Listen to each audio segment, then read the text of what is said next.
भौजी प्रणाम। खुश रहे बबुआ, बड़ा दिन पर भेटाइल बड़ो। कह तोर घर परिवार के समाचार।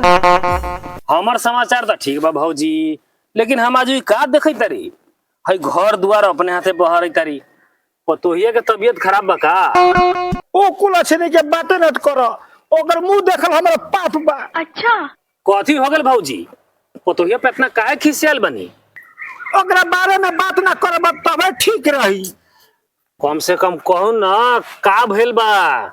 अपने के सब थाहे बा बउआ। ओ कल मोहनी के ओकर बाप सारे में देखे आई। 10 लाख रुपया, एगो मोटरसाइकिल, 5 थान गहना आ फर्नीचर आई सब साल के अंतिम महीना में सकार के आ चल गई। पूजा मोटकोर के दिन कहे लागल एगो 5 लाख रुपया आ मात्र मोटरसाइकिल हमरा से जमा दिया सकी।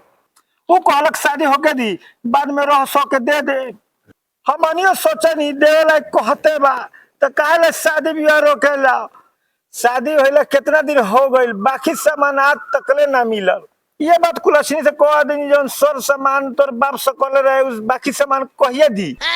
ए भौजी ना जुटल होई त ना देले होई, का हो गेल ना देलक त? ऐसे भी अपने के कुछ कमी बा, उहे दी त अपने के माने पूरा होई ना त ना होई। कमी कैसे ना बा, हम तो इतना मेहनत करके जमा कइले बानी। वो भिख मांगा के बेटी मुंह लगे लागल बोले छ हमर बाबू इतना पैसा दे देलक तो अब कहां से पैसा दी। इतने ना बउआ, वो कहत रहे से एगो घरो रहे नु तो गिरवी रख के लिया के दे देलक, तब कुछ होइले नहीं खे तो कहां से दिया। ठीक है तो कहलक, अब आदमी लगे नहीं खे तो कहाँ से दी? एगो घरों रहे तो वो बन के उनकी धर के केवला का शादी उदी अपने के कह दिल, अपने के घर में बेटी लेके बैठा देल ना, तो कथी ला अपने टेंशन कर ले। लेकिन अपने जब ये बात कहला तो कथी कहनी? हम कहनी हमरा घर से चलो, जे तोरा बाप के लगे पैसा होई नु जे हमरा घरे आइए। महारानी के तो 6 महीना गईला हो गइल, अभी तक ले खबर नहीं के बैठैले पैसा भइल कि ना भइल। हम कितना दिन ओकर रास्ता जो ही हम अपन बेटा के सोच लेले बानी दोसर बियाह करे के। ये काम ठीक नहीं है भौजी। अपने अपन पतोह के खबर भेजी, चाहे राकेश के भेजी, वहां से बोला के ले आवेला। हमरा बुझाई था वो अपने के डर के मारे यहाँ नहीं खियावई। वो कुल अच्छी के हम बोलाएम, वो गरीबुआ के बेटी के ऐसा घर मिलने पर इतना घमंड रखा।